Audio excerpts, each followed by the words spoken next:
आज हम लोग आपके लिए फिर एक बार एक रोमांचक और बेहतरीन टाइम ट्रेवलिंग स्टोरी लेके आए हैं जिसका नाम है प्रीडेस्टिनेशन।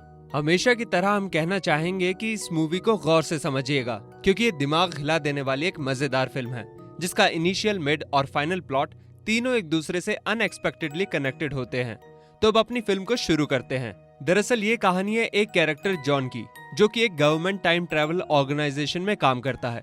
नोट करने वाली बात यह है कि प्रेजेंट में जो जॉन मिशन पर जाएगा उसकी टाइमलाइन में साल 1992 है। इस ऑर्गेनाइजेशन का मेन काम ये होता है कि वो टाइम ट्रैवल करके पास्ट में हुई बुरी घटनाओं को ठीक कर सके, जिससे वो घटना घटे ही ना। जॉन को पास्ट के एक मिशन पर भेजा जाता है ताकि वो 1975 के बॉम्ब ब्लास्ट को रोक सके, जिससे कई लोगों की मौत हुई थी। जॉन 1975 में जाता है और उसी जगह पे जहाँ पे बॉम्ब ब्लास्ट हुआ था और उसको रोकने की कोशिश करता है। वो वहाँ बॉम्ब को डिफ्यूज करने का प्रयास करता है, लेकिन तभी उसे एहसास होता है कि उसके साथ कोई और भी होता है। वो बॉम्ब डिफ्यूजन छोड़ के उस आदमी को ढूंढने लगता है, जिसके बाद वो दोनों ही एक दूसरे पे फायरिंग स्टार्ट कर देते हैं। इसी बीच बॉम्ब ब्लास्ट हो जाता है, जिससे 1992 के जॉन का सर जलने लगता है। तभी एक आदमी उसे उसी जगह पे टाइम मशीन देता है, जिसका यूज करके जॉन दोबारा 1992 में चला जाता है और वहाँ इसकी प्लास्टिक सर्जरी होती है, जिससे इसका चेहरा बिल्कुल बदल जाता है। अब यहाँ से उसे उसकी जिंदगी के आखिरी मिशन पर भेजा जाता है, क्योंकि इस मिशन के बाद वो रिटायर हो जाएगा। यहाँ पे उसे साल 1970 में भेजा जाता है, जहाँ पे वो एक बार कीपर का काम कर रहा होता है।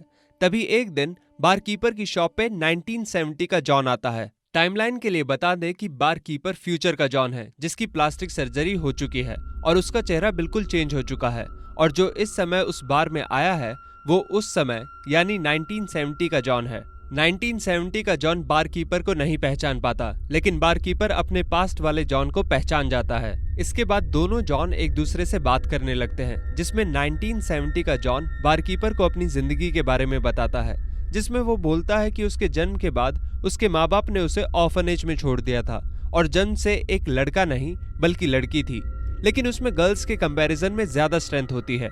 बायोलॉजिकली जॉन के अंदर लड़के और लड़की दोनों के ही हार्मोन्स होते हैं। जॉन बताता है कि जब वो लड़की था तब उसका नाम जेन था, पर किसी ने भी उसको अडॉप्ट नहीं किया था। उसने बताया कि उसको एक स्पेस मिशन पर भी जाने का मौका मिला, लेकिन उसकी इम्बैलेंस्ड फिजियोलॉजी की वजह से मिशन अथॉरिटीज ने उसको नहीं भेजा। लेकिन उन्होंने जेन को इस इम्बैलेंस्ड फिजियोलॉजी के बारे में ना बताते हुए कोई और कारण दे दिया। अब यहाँ पे जानने वाली बात यह है कि अभी जेन को ये नहीं पता है कि उसकी बायोलॉजिकली इम्बैलेंस्ड कंडीशन है।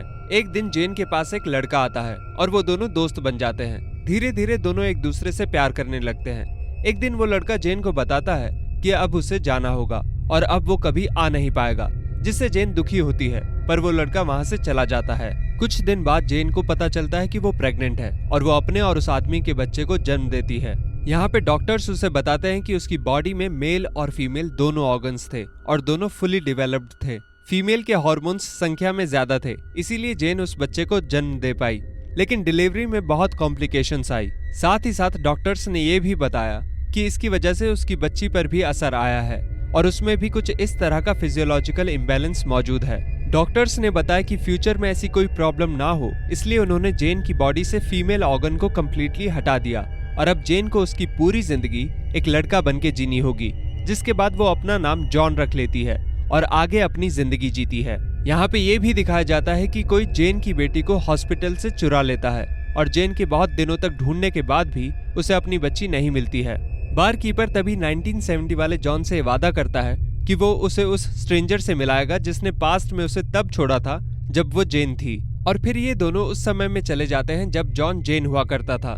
लेकिन आश्चर्य की बात तो ये थी कि 1970 का जॉन जेन को पहली बार में देख के उस पे फिदा हो जाता है और उससे प्यार करने लगता है और ये दोनों अब आपस में अ टाइप ऑफ कपल्स बन जाते हैं। अब हम ये देख सकते हैं कि जिस लड़के ने जेन को छोड़ा था वो कोई और नहीं बल्कि खुद जेन थी, जो फ्यूचर में जॉन बन जाएगी। यानी जेन का प्रेमी और उसके बच्चे का बाप 1970 वाला जॉन था। इसी बीच बारकीपर जॉन 1975 में दोबारा चला जाता है, जहां उसको बॉम्ब ब्लास्ट करने वाले के बारे में पता लगाना होता है। यहाँ पहुंचते ही वो देखता है कि सामने एक आदमी का सर जल रहा होता है। ये देखते ही बारकीपर उस आदमी को उसकी टाइम मशीन पास कर देता है, जिससे वो फ्यूचर में चला जाता है और इसी बीच बॉम्ब ब्लास्टर या बॉम्ब फिजल भी वहां से चला जाता है। अब यहाँ पे हम ये भी देख सकते हैं कि 1992 वाले जॉन की जान बचाने वाला भी कोई और नहीं बल्कि फ्यूचर का जॉन ही होता है, जो इस समय बारकीपर के रूप में है। इसके बाद बारकीपर उस समय में जाता है जब जेन का बच्चा पैदा होता है और हॉस्पिटल से उसका बच्चा चुरा कर उस बच्चे को वो 1945 में एक ऑर्फनेज में छोड़ देता है। ये मेन ट्विस्ट भी कहा जा सकता है, क्योंकि यहाँ पे हमें पता चलता है कि जेन की बच्ची को भी बारकीपर जॉन ही चुराता है और उसे ऑर्फनेज में रख के आता है। और साथ में हमें ये भी पता चलता है कि वो लड़की जिसको जेन ने जन्म दिया था और जिसको बारकीपर ऑर्फनेज में रख के आता है, वो जेन या जॉन ही है, जिसके साथ भविष्य में एक घटना होगी। यानी एक तरह से हम ये भी कह सकते हैं कि जेन ने ही जेन को जन्म दिया और ये चीजें टाइम ट्रेवल की वजह से इतनी डाइवर्सिफाई हो गई। मतलब कि जॉन और जेन के बीच हुए प्रेम से जो बच्ची पैदा हुई वो वही लड़की है जो बड़े होके जेन बनेगी। अगर ये प्लॉट आपको समझ में ना आया हो तो आप वीडियो में पीछे भी जा सकते हैं। इसके बाद बारकीपर उस समय में जाता है जब जेन और जॉन एक ही बेंच पे बैठे होते हैं और जॉन को बारकीपर इशारा करता है कि अब चलने का समय हो गया। जॉन बोलता है कि वो जेन से प्यार करता है और उसे नहीं छोड़ सकता। बारकीपर इस पे रिप्लाई देता है कि तुम्हें पता है कि ये पास्ट के तुम ही हो, और क्या तुम्हें पता है मैं कौन हूँ? मैं फ्यूचर हूँ तुम्हारा, यानी मैं भविष्य का जॉन हूँ। ये सुन के 1970 का जॉन बहुत शॉक्ड हो जाता है और वहां से चलने को तैयार हो जाता है। इसके बाद बारकीपर जॉन को 1985 में छोड़ देता है, जिस साल में वो इस टाइम ट्रेवल ऑर्गेनाइजेशन में भर्ती होता है और खुद बॉम्ब फिजल का पता लगाने 1975 में चला जाता है।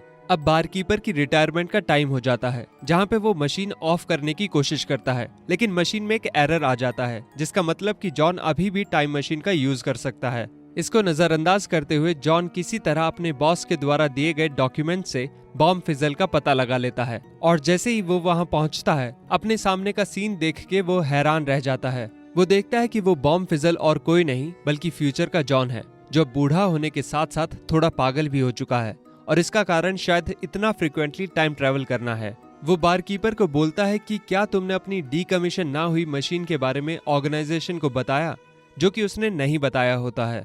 बॉम्ब फिजल अंत में बोलता है कि मैं तुम्हारा फ्यूचर हूँ और तुम्हें मुझे एक्सेप्ट करना ही होगा, लेकिन बारकीपर उस पर शूट कर देता है, जिसके बाद बॉम्ब फिजल मर जाता है। दी एंड। ये मूवी भी टाइम ट्रेवल के अजीब लॉ पे बेस्ड है, जिसका नाम ही है प्रीडेस्टिनेशन पैराडॉक्स, जो स्टेट करता है कि जो चीजें घटने वाली हैं वो घट के ही रहेंगी। और मूवी में भी जॉन के साथ कुछ यही हुआ। कई लोगों का ये भी सवाल होगा कि क्या बॉम्ब ब्लास्ट हुआ कि नहीं, तो जवाब इसी पैराडॉक्स में है। बारकीपर के फ्यूचर में बॉम्ब ब्लास्ट हुआ था, जिसका मतलब बॉम्ब ब्लास्ट का हैपन होना डेस्टिनी है। तो प्रीडेस्टिनेशन पैराडॉक्स के रूल्स के हिसाब से वो बॉम्ब ब्लास्ट भी रुका नहीं होगा, बल्कि वो भी बाकी घटनाओं की तरह किसी न किसी तरह तक अंजाम दिया गया होगा।